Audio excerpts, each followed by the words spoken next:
She's the Queen's only daughter. To many, the princess who symbolises the best of the royal family. I think a lot of people in this country think that Anne would actually make a great queen. She'd have made a formidable monarch, without a doubt, because it is duty before self, and Anne is the personification of that. But as she turns 70, how well do we really know Anne? Yes, I'm not totally useless. I was quite well educated, one way or another. How has her relationship with her family defined her? Princess Anne was the son that Prince Philip never had. She is very much in his image. And what is she really like? She doesn't tolerate fools. She can be snappy. She can reduce grown men to tears. How does it feel having a Buckingham Palace as your private property? I don't know, because it isn't. She doesn't care about being popular. She doesn't care about rubbing people up the wrong way. How's the Duke of Edinburgh this morning? Do you know where I am? Same place as you. We reveal the truth behind her most memorable moments. From the dramatic... Good evening. There's been an assassination attempt on Princess Anne and Captain Mark Phillips. It was an extraordinary incident, and she handled it in the most extraordinary way. To the controversial. Divorce? Very mirror. Never been mentioned. These were love letters. There was something going on between the two of them. No, I have no comment to make on the news at all. We follow the highs and lows of an extraordinary life. She might not be about hugs and cuddles and compassion, but she is about duty and responsibility and hard work. She's still making headlines after 7 decades in the spotlight. But is she the best queen we never had? The Princess Royal.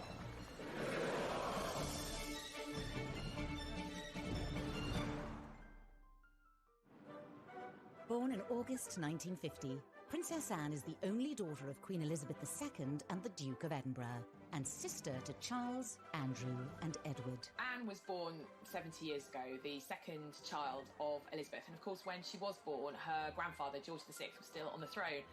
And it really was a million miles away to where society is today.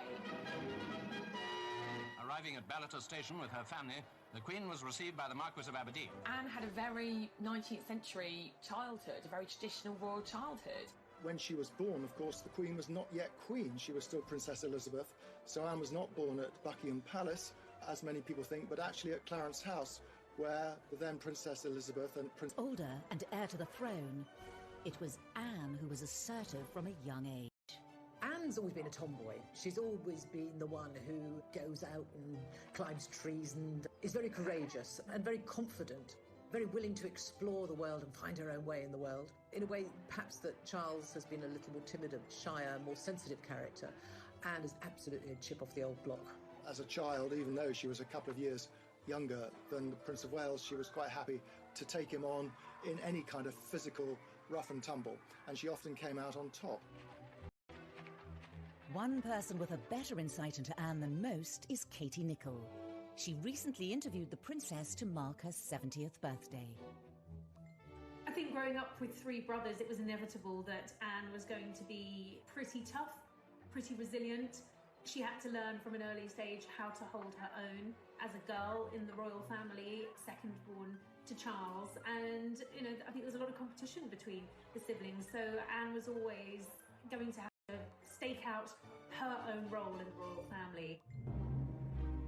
The princess had to become independent from an early age.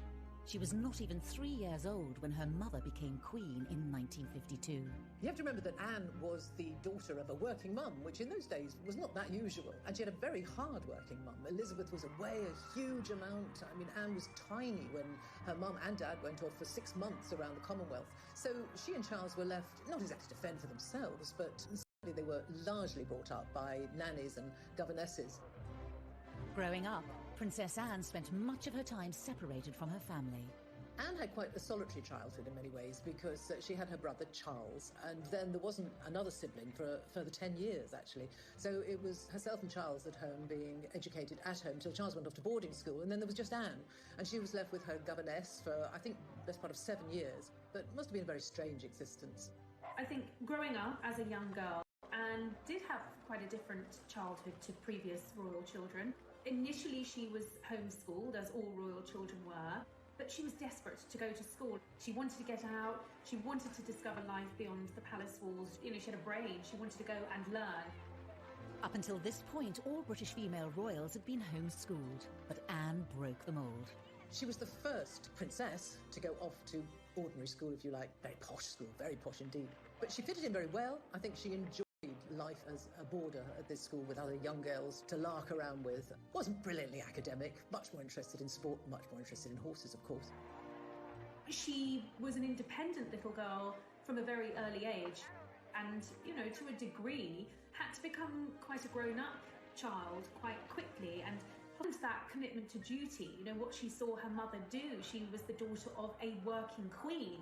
I'm sure that has all contributed to the woman Anne grew up to be. But unlike her mother, the princess was never destined to be queen.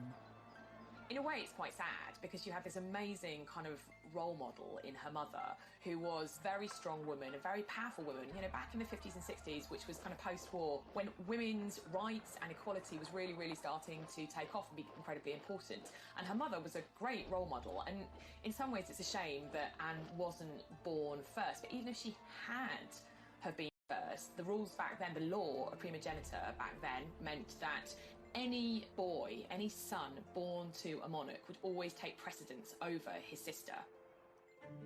Because of the rule of primogeniture at the time, Anne's brothers all overtook her in the order of succession.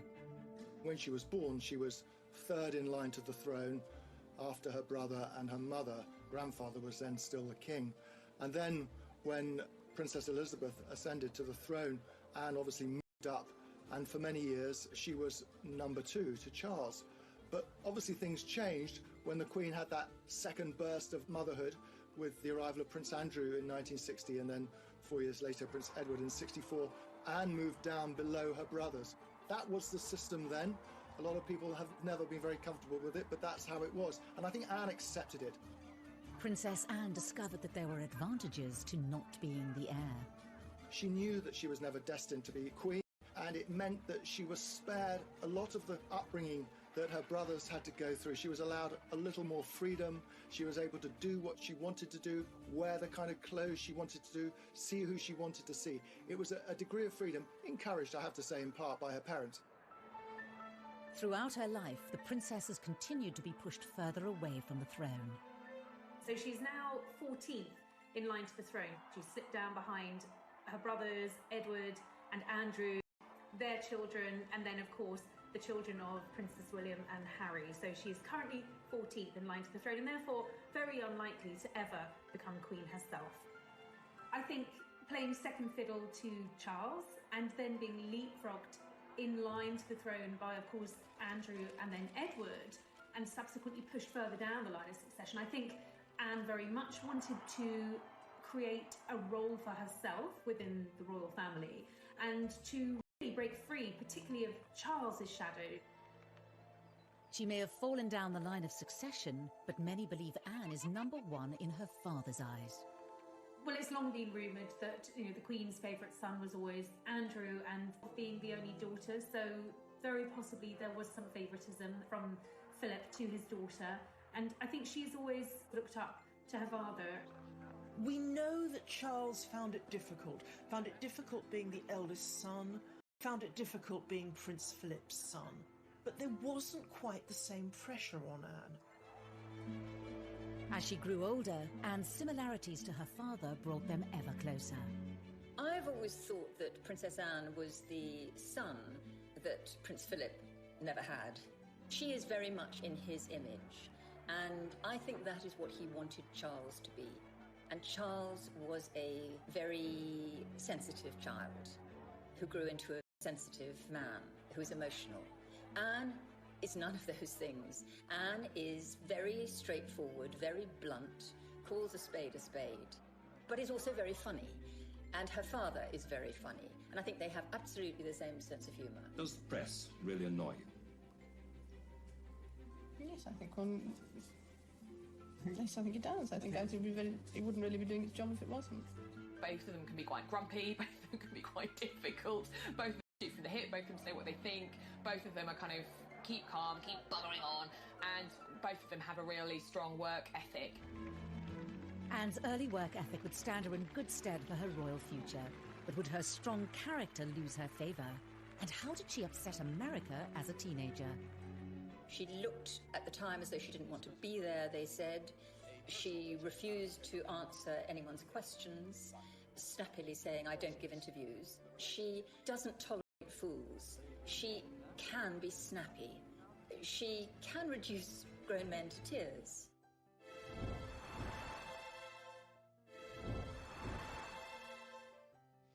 May God bless her and all who sail in her.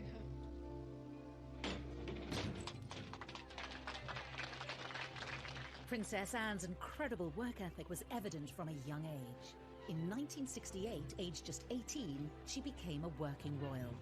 I think she's always had a sense of commitment from a very early stage in her life, and after school she decided that rather than go to university, she wanted to start working and becoming a full-time working royal, and that's exactly what she did. Anne didn't see the point of any further education. She'd had quite enough by the time she was 18 and said that she thought university was a very overrated pastime. She probably wouldn't have got in anyway because she didn't do brilliant in her exams. I decided, after my limited school career, not to go to university. Contrary to some reports, not because I couldn't go to university, but I didn't actually want to go to university. When the Queen and Philip went to Australia in 1970, Anne wasn't even 20, she was still only 19. She accompanied them, and it was the birth of what has become a real royal staple, the royal walkabout. There had never been a walkabout before, but such was the interest in the young teenage Princess Anne, and she was a very an attractive teenager. The crowds turned out in their thousands. The princess has devoted a large part of her life to official engagements and is often referred to as the hardest working royal. She always has been one of, if not the most hard-working member of the royal family. I mean, she will carry out 4 or 5 engagements in one day. She could be in Scotland in the morning, London in the evening, and she will be very well briefed on every engagement and extremely professional. She's admitted she's a workaholic. Anne is very no-nonsense, and she takes that approach to her work. She regularly tops the best-selling list in terms of the highest number of engagements. I think on an average year, she does anything from 350 to at most 500 engagements, both domestically in the UK and abroad. It's a huge workload. I remember Kevin MacLeod, who was the Canadian Secretary to the Queen, said of Anne in 2014, her credo, her belief is, keep me busy, I'm here to work, I'm here to do good things, I'm here to meet as many people as possible. Anne may work hard behind the scenes, but for many years this has been eclipsed in the media, all due to her troublesome relationship with the press. This was apparent from her first visit to the United States in 1970, when the princess was just 19. One of her first foreign trips was to America, where she and Charles went together, and she was not very well received there at all. She went to the White House to visit Nixon when he was president, and there was a lot of negative press because she seemed to be so sulky. She looked at the time as though she didn't want to be there, they said. She refused to answer anyone's questions, snappily saying, I don't give interviews. She was very ungracious. It was very much noted that Anne didn't seem to have the friendly, soft, smiling face. She was wound up being dubbed Princess Sourpuss. The Americans said, why did she bother to come? It's quite clear she doesn't want to be here. So that was the beginning, actually, of pretty much a lifetime of often negative headlines for the princess. This early trip set a pattern for Anne's relationship with the media. There are probably members of the press, photographers particularly, who have perhaps been on the receiving end of Anne's shortness, shall we say. She can have a quick temper and not worry about a press pack there to capture every moment. And some of those moments were certainly unexpected. In 1969, while visiting troops in Germany, the world saw another side to the princess. We were kind of all knocked out when she was 19 and she went to Germany on a job. And we were getting pictures back of her. She is the holder of a heavy goods vehicle licence. And we saw her driving a 52-ton chieftain tank. Astonishing. She also, on that second trip, she fired a submachine gun from the hip and got 8 bullseyes. And I think there would be lots of men looking at her in abject terror. Here she was, a young woman, and she was capable of doing all of this. Despite Anne's refusal to play the media's game, she was working hard to support the Queen. Those in the know even regard the princess as the royal family's secret weapon. And I think Anne has always realised her power, her soft diplomacy, the ability to help, the ability for the royal family to reach areas that, traditionally prime ministers can't. The royal family is a constant, they are always there. And particularly in areas of the world that have royal families, for instance, like the Middle East, when you send a member of the royal family to them on a state visit, it's immensely important. It conveys, huge prestige, and people take that very seriously. And often the royal family, like Anne, are used to help trade deals, help diplomatic relations, and I think Anne has been very successful at that, and she's done that from a very young age. Well, Anne had this brilliant knack of sort of being the pathfinder, if you like, for the royals. If there was a slightly tricky destination go to, it was always Anne they would send in first, because she has a great ability at making people feel welcome and being enormously empathetic with people. In 1990, it was Princess Anne who the Queen trusted to visit the Soviet Union on her behalf. This historic occasion marked the first official visit by a member of the royal family in over 70 years. The last, coming before the Tsar, a distant relative of the Queen, was executed after the 1917 revolution. I suppose her most significant overseas trip was to Soviet Russia, as it then was, in 1990. How does it feel having a Buckingham Palace as your private property? Well, I don't know, because it isn't. She made a huge impact. It was a great success. Big crowds came out to see her. People were interested in her. And the feedback was incredibly successful and very positive for Britain. That was a massive deal in terms of the thawing of the relations between the UK and Russia. So that was a really, really important tour that Princess Anne went on to the Soviet Union, and she really paved the way for the Queen's visit. Her daughter to step in. And despite Anne's stern reputation, she may even be welcomed in place of the Queen. The Queen can be very, very shy. She's naturally quite shy on engagements, whereas Anne is far more like Philip. So if you've got Anne on an engagement, you're going to get possibly a little bit more of a relaxed engagement.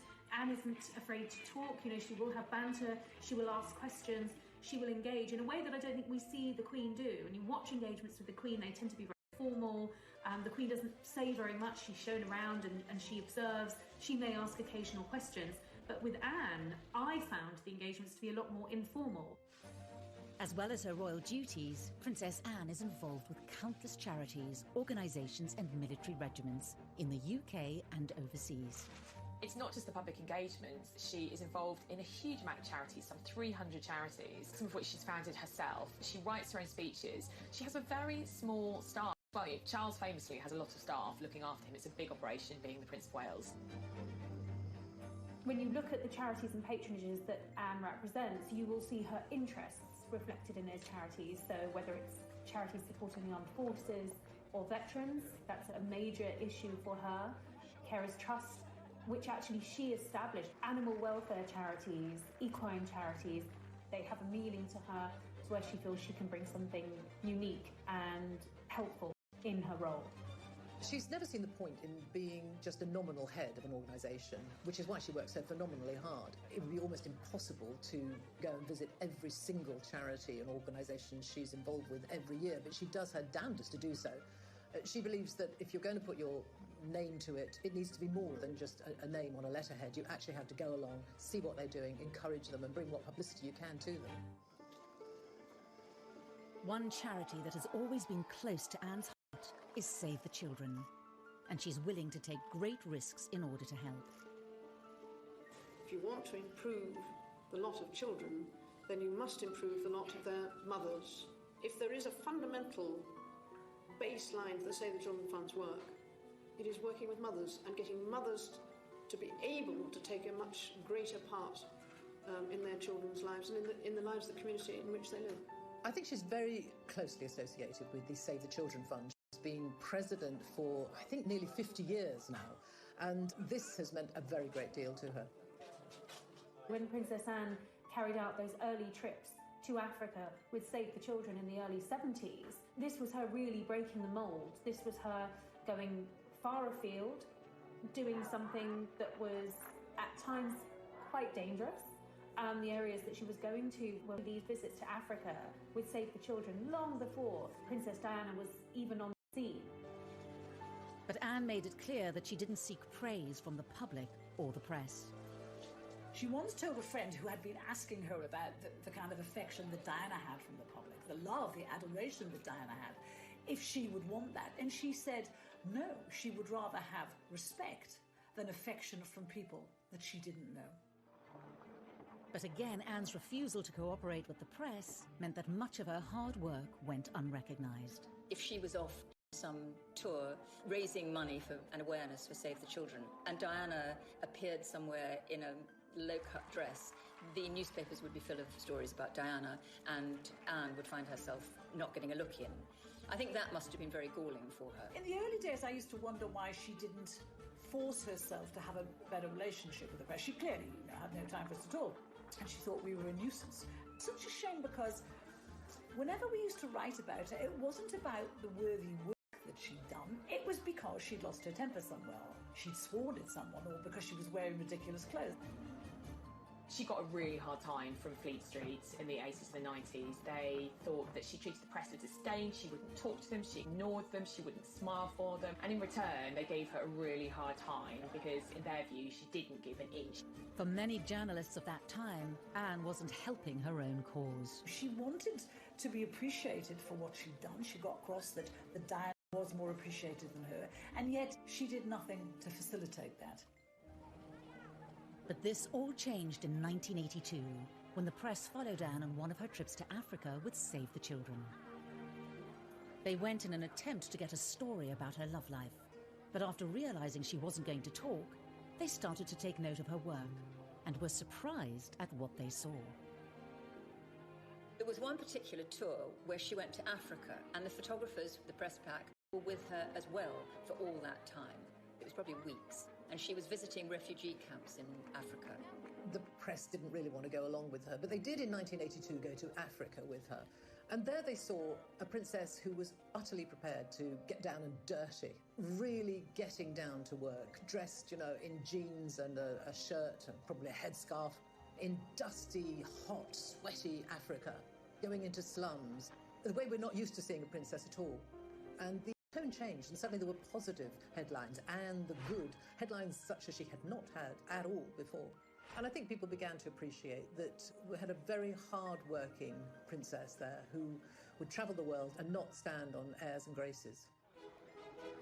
With a new understanding of her work behind closed doors, it doesn't tolerate fools. She can be snappy. She can snap at Lord Lieutenants, for instance, who are trying to keep her to a timetable. She can reduce grown men to tears. She's very like her father in that respect.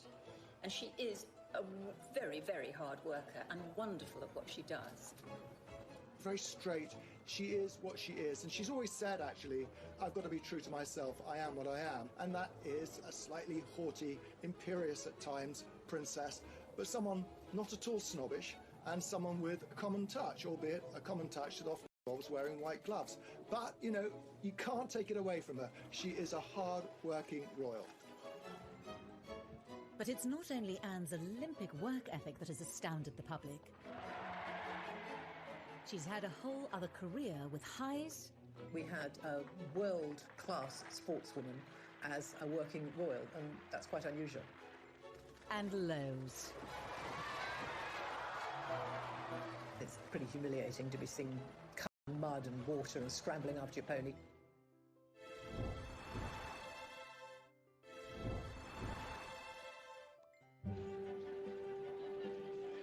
Anne might have been hard-working when it came to royal duties, but it wasn't the only thing she dedicated her energy to.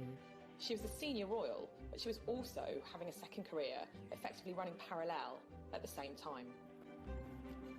Breaking with tradition, she chose to also pursue a riding career alongside royal duties.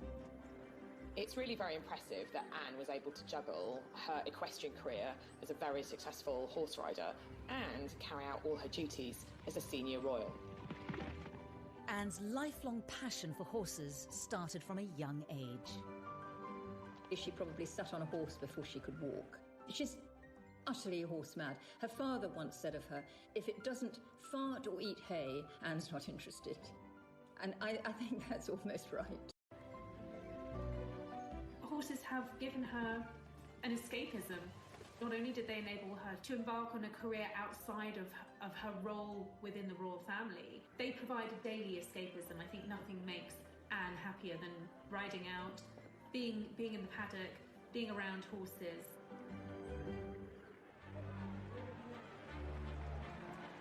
Horse eventing has long been considered a risky sport.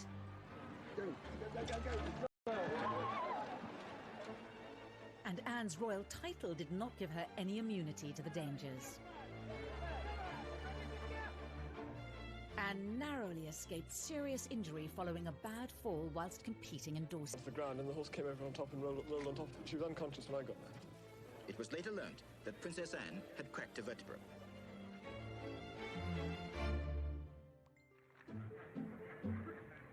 Growing success in her equestrian pursuits led to an increased level of press interest in Anne, much to the dismay of the young princess. When they were photographing her when she was riding at events, when she was doing cross-country, and they would be tucked behind a fence, and they would like nothing more than to see her fall off her horse. It was generally thought that this year's cross-country course at Burghley would present no more than a reasonable test for horse and rider. Not so. The 20th jump over a tree trunk into the water at the Trout Hatchery proved to be too much of an obstacle for most of the 60 competitors, not least for Princess Anne. And that was where she originally, the phrase that she's been tagged with ever since, where she told photographers to naff off.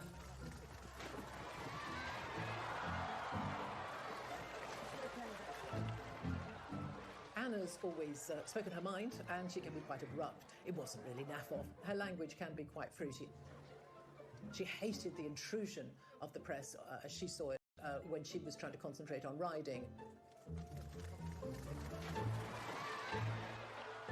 I mean, it's pretty humiliating to be seen covered in mud and water and scrambling after your pony. But she'd always get back on straight away, even after some of the worst tumbles.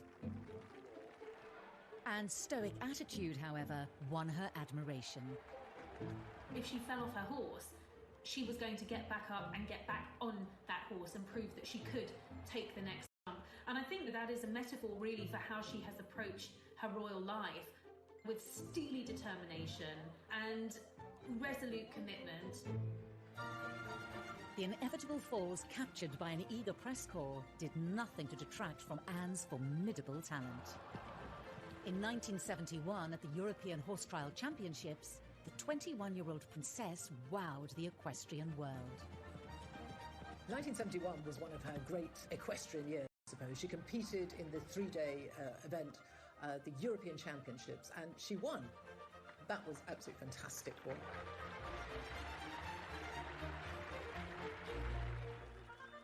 And sporting success allowed the public to see a different side of the princess. She was voted the BBC's Sports Personality of the Year, which is always one of the greatest accolades you can have as an athlete, as a sports person. So there, in front of hundreds of other top people in their sports, she was fated as the top woman. It was a way of actual Personality of the Year. Probably, in many ways, made Anne more relatable to the British public than she ever had been. Princess Anne's riding career reached its peak when in 1976, Anne was chosen to represent her country on the biggest sporting stage possible. Anne took part in the 1956 Olympics in Montreal as a member of the British team, riding the Queen's horse, Goodwill, in the eventing category. Competing in the Olympics, which I suppose was the biggest moment of her equestrian career, didn't go absolutely brilliantly, unfortunately. It was a team event and we didn't win, didn't even get a medal, but they were there and they did compete.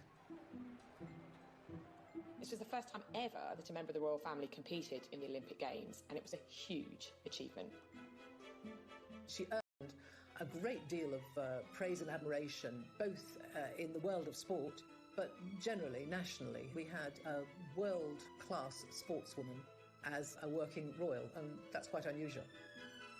Anne's achievements earned her the presidency of the British Olympic Association and a lifelong involvement. I think one of Anne's greatest successes in terms of British sporting history was bringing the Olympic Games to London in 2012. The Princess Royal led the well-known delegation, carefully carrying the flame inside a miner's lamp. Sebastian Coe has said that we actually owe her a bigger debt than most of us realise for having secured the London Olympics in 2012. Once again, she showed this character. If she believes in something and she takes it on, she will give 100% and more. The 2012 Games are on. She went to pretty much every event she possibly could during the 2012 Olympic Games in London and around the UK, and really was the figurehead. Anne's dedication and leadership aside, the Olympic Games were also associated with a more personal moment in the princess's life. While at the Mexican Olympics in 1968, a young Princess Anne was introduced to a fellow rider and Olympian, Mark Phillips. Anne's pursuit of equestrian excellence didn't just kind of lead her to professional glory, it also led to her personal happiness as well. It was through the mutual love of horses that she met her first husband, Captain Mark Phillips, a lieutenant in the 1st Queen's Dragoons Guard. Of course, in her world of horses, Anne met quite a lot of dashing young men. She went out with quite a few of them. She went out actually with Andrew Parker as well, quite incidentally. But she was very keen on him. Her eyes finally set on Mudd as an equestrian athlete. Everyone, I suppose, was looking for the princess to find a suitable husband, someone maybe from a foreign royal family, someone of a similar background, a prince who might be knocking around somewhere in the world. But she wasn't having any of that. She was determined to marry whoever she fell in love with. And the man she fell in love with was Mark Phillips. Determined that their courtship remained private, Anne was careful to keep her blossoming relationship from the press. We found out that she used to ferry Mark around in a horse box to secret locations so they could be together without anyone seeing. Well, there was, I think, an inherent distrust of the press on Anne's part. So when she did get engaged to Captain Mark Phillips, she made a point of outfoxing the media. Has it been a great strain keeping it secret and indeed keeping it away from people like ourselves? I think it has, yes, it became rather a strain. It did annoy the press a great deal because at that time the rumours were knocking around that she was going to engage, she was engaged, she was going to get engaged to Mark Phillips, and the palace denied it. And the day after they denied it, the engagement was announced, which annoyed the press a great deal. The engagement was formally announced on the 29th of May 1973, with the wedding to take place in the November. A royal wedding fit for a princess. And a shocking kidnap attempt.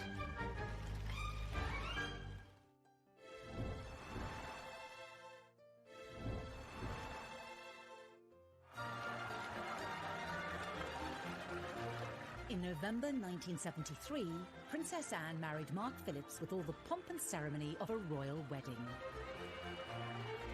I think had she been able to have had things her way, it probably would have been a low-key wedding, but she was the first of the Queen's children to get married, the only daughter, so it was going to be a big deal. There we can see groom Captain Mark Phillips. Even though it was November, like her mother's wedding, almost 50,000 people lined the streets to watch her go to Westminster Abbey. An estimated 500 million saw it on TV. A royal wedding has always cheered people up, and in this, as in everything else, Princess Anne, when pushed, delivered. Now the best man, Captain Eric Grounds, puts the ring on the Archbishop's prayer book for the blessing. She probably didn't like very much the fact that she had to get married in Westminster Abbey with all the glitz and the glamour, the fairy tale princess. She has always felt, I think, rather lacking in that. She's that people imagine. And, maybe she feels she's been a bit of a disappointment, but that's just not in her nature. There were a few concessions to Anne's taste and personality. The wedding dress didn't come from a famous designer. It came from her own regular dressmaker. And the cake was made by the Army Catering Corps. The moment we've all been waiting for, and how lovely she looks. Now, we expected something quite different, and we've certainly got it today. Look at that wonderful gown. The dress was very simple, very demure. The bouquet was very demure. It was all pretty low-key, and I think that was very much Anne's choice and very reflective of how she wanted things handled. She's not one who is comfortable in the spotlight, particularly when it's on her personal life. The bit I love about the wedding dress, it was this beautiful medieval-looking dress cut from one piece of fabric, apparently. But none of us could see it. But on the shoulders, apparently, there were little epaulettes, just sketched in pearls, a kind of gesture to a uniform. Even Princess Anne couldn't go down the aisle on her father's arm in uniform, but she got as close as she could. So, the bride and groom come out, and you can hear the welcome from the crowd.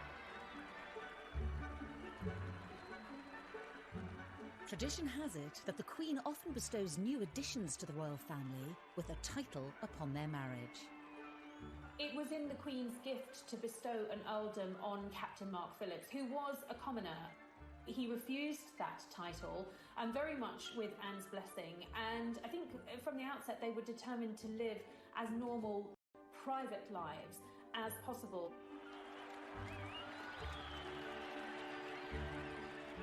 It looks as if that was partly a way of saying that Mark Phillips himself did not really want to take rank within the royal establishment. She grew up with possibly what was the burden of having a title. She had by this stage moved down the line of succession.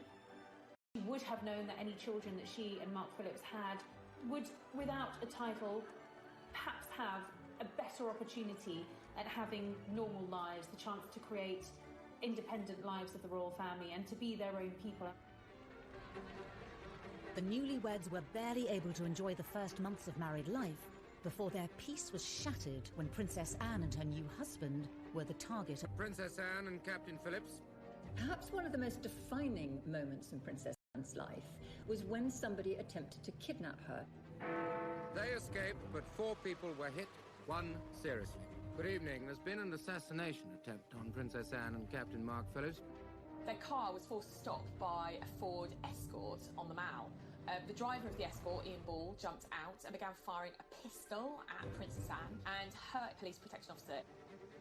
He shot several people, including Anne's police protection officer, who immediately got out of the car to confront him, and he shot her chauffeur. Amateur boxer Ronnie Russell was passing as the incident was unfolding. And I see a police officer coming over from the Queen Mother's house towards the car, and I thought, that's it. It's all over now. That's the police. It's done and done with. There'll be no more now. And then as he arrived at the car, I saw the bloke just turn around and shoot him. I mean, you can't do that. We don't stand for that. You ain't getting away with that. So I struck him at the back part of the head. And he just turned and fired at me. That missed me, went through the windscreen of a taxi coming down the Mall. Ball's intention was to kidnap Princess Anne and ransom her for millions and millions of pounds. The danger Anne faced was grave as the gunman gained access to the princess. The window's all smashed in. There's a gun on the floor. He's got another gun in his hand. He's got Princess Anne by the arm, pointing the gun at her head. And he's saying, come on, Anne, you've got to come. You know you've got to come. When the kidnapper tried to make her get out of the car, she said, not bloody likely. This was no damsel in distress. She refused to get out of the car before Ball and told him that she was absolutely not going to do what he said. She said it later, talking about this, she was scrupulously polite, but she was not going to do what he said. Well, then they had a tug-of-war going on, and I could see that she was breaking the grip with him. I leant into the car. I said, come this way, Anne, you'll be safe. I got by the forearms, held him out of the car, in front of me. And I said, now we're going to walk away and it's going to have to go through me to get you. At that point, he has run round behind me. Mark Phillips has seen that, dragged her back into the car. So when I've turned round, he's there now. He's like as far away from me as you are, and he's standing with a gun pointing at me. And I thought, well, it's your turn or my turn. And then I hit him very, very hard. Thankfully, the incident was brought under control by the arrival of the police on the scene. It was an extraordinary incident, and she handled it in the most extraordinary way. And the next day, she was back on duty, working as if nothing had happened. Just the same kind of attitude as if she'd just fallen off a horse, that he'd been terrified. That gives you some insight into the princess's pretty tough, steely and unflappable nature. And even when she's being threatened and at gunpoint, she doesn't actually lose her cool. It's another way in which she almost echoes her mother, because with her mother there had been that apparently shot fired at her at the Trooping the Colour ceremony, and the Queen just steadied her horse Burma and went on. And in much the same way, Princess Anne kept on trucking. Later on, her father, the Duke of Edinburgh, said that if the kidnapper had got away with Princess Anne, poor him, she'd have really made him sorry for it. And I think we all like that about Princess Anne. Following the foiled kidnap attempt, the royal couple went back to life as normal. Princess Anne and Captain Mark Phillips welcomed their first child, Peter, in 1977, followed by their daughter Zara in 1981. Both children were raised without royal titles and away from the royal spotlight. Zara has said on many occasions that not having a title gave her enormous freedom. That's what Anne wanted. She wanted her daughter to be a normal teenager and to get into the kind of scrapes that teenager did. And Zara absolutely has gone her own way. Peter and Zara are incredibly down to earth. You know, they don't even speak in the same way as many senior royals. You know, there's nothing pompous about them at all. I think they're great young people. Princess Anne's vision for her children was to pay off when in 2012 she awarded her own daughter a silver medal at the London Olympics. Princess Anne's insistence that her children be shielded from the demands of a royal title was a position not shared by all her siblings. Andrew rather pompously has insisted on full status for his girls, who are both princesses, and Edward's children too do have titles. So she's very different on that. Andrew has always felt that his girls should be senior members of the royal family, be treated as such, and have titles to go along with that. I think this shows a difference in attitude between the siblings. Anne is a no-nonsense, get-on-with-it sort of woman. She is royal, she has the titles, and she does the work. But she's not someone who takes herself too seriously. Andrew, her brother, I think, feels very entitled. He wants the adulation, and I don't think she does. Prescient decision. We know that Prince Charles wants the future ahead to be a slimmed-down royal family. Not too many extraneous members of the monarchy. But Princess Anne was there decades before him. Anne may have been notoriously private, but eventually details of her private life did spill out into the open. Rumours swirled of issues within Anne's marriage. Very mirror. Never been mentioned by anybody. And leaked letters suggested a third party's involvement. No, I have no comment to make on the news at all.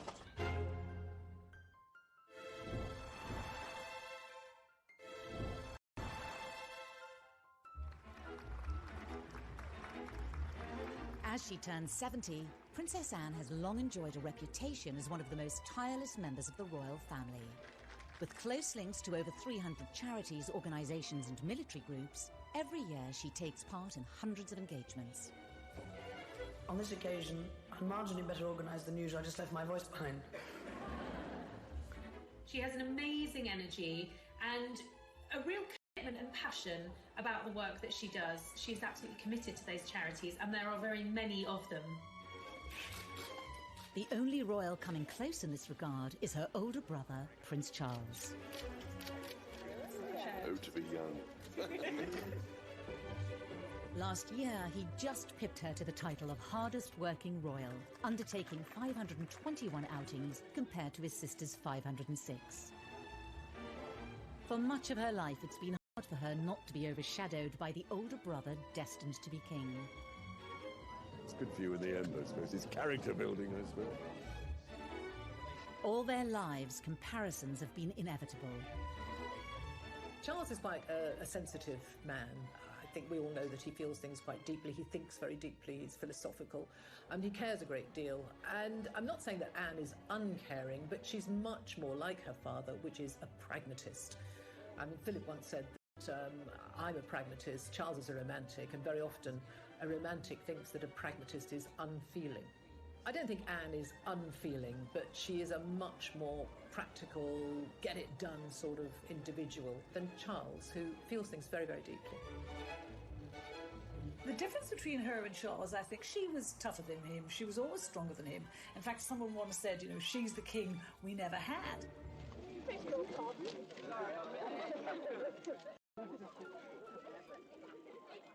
But Anne hasn't only found herself being compared to Charles. In the 1980s, when he married Diana, they'd been like never before. From where she sat, he was a woman who had worked incredibly hard all of her royal life. And she saw Diana and Fergie come into the scene, and they were splashed over the papers every day, not always for the hard work they'd done, often for their antics and their silliness and their messing about. And Anne was upset about that. She had started her charitable life with Save the Children. Diana worked for the Red Cross. You know, within a year of Diana working for the Red Cross, she was hailed a saint, a heroine. You know, people were thanking her and saying how wonderful she was. And Anne resented that. If you want to improve the lot of children, then you must improve the lot of their mothers. When Diana started her charity work, it was her hands-on approach that caught the eye and was in stark contrast to that of her sister-in-law. She might not be like Diana, she might not be about hugs and cuddles and compassion, but she is about duty and responsibility and hard work. And I think, as old-fashioned a concept as that might be, I think that's why we like her. It wasn't just in this area that the likes of Diana overshadowed Anne. Amidst all the royal scandals involving her siblings and their partners, Anne emerged untainted. And yet she's not without her own misdemeanors. She received her first speeding fine when she was 20, and she's gone on to get several more. She was even banned from driving for a month in 1990. It's also often forgotten that Anne remains the only senior royal to have a criminal record. In 2002, she pleaded guilty to charges that her dog Dorothy, an English Bull Terrier, bit 2 children in a park. Convicted under the Dangerous Dogs Act, she was fined £500.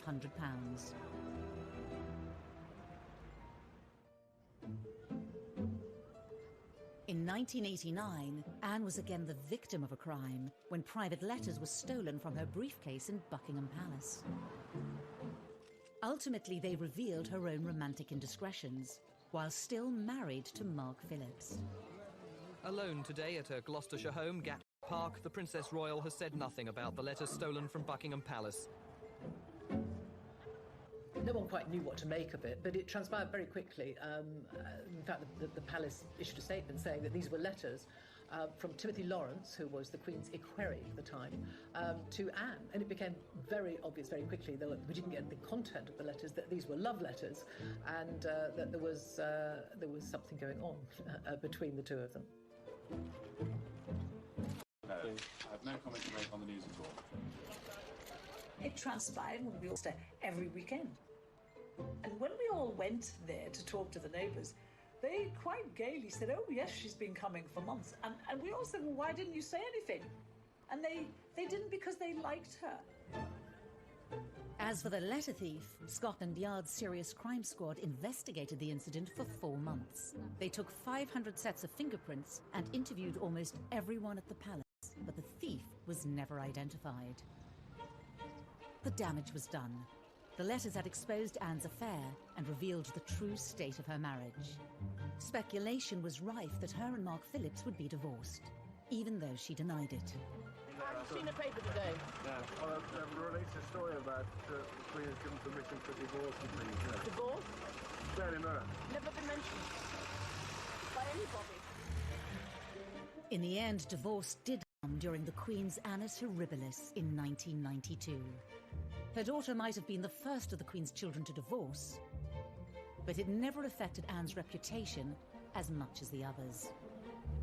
Her siblings, their marriages fell apart, and the world followed every last detail rapturously. We were absolutely riveted by the gory details of their marriages falling apart.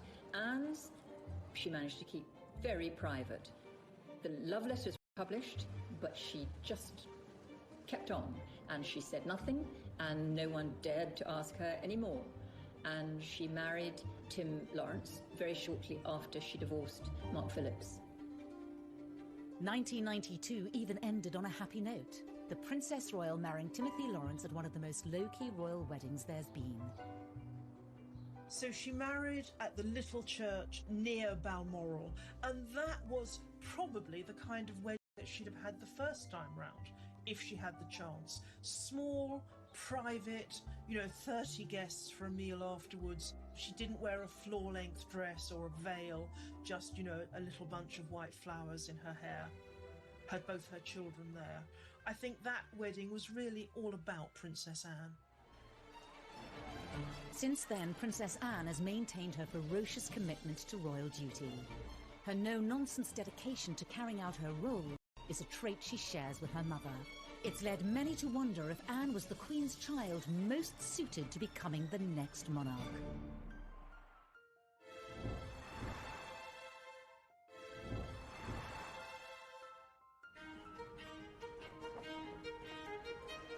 At 70, Princess Anne is as energetic in her commitment to the royal family as ever. In March 2020, she was at Paddington Station.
One person with a better insight into Anne than most is Katie Nicholl.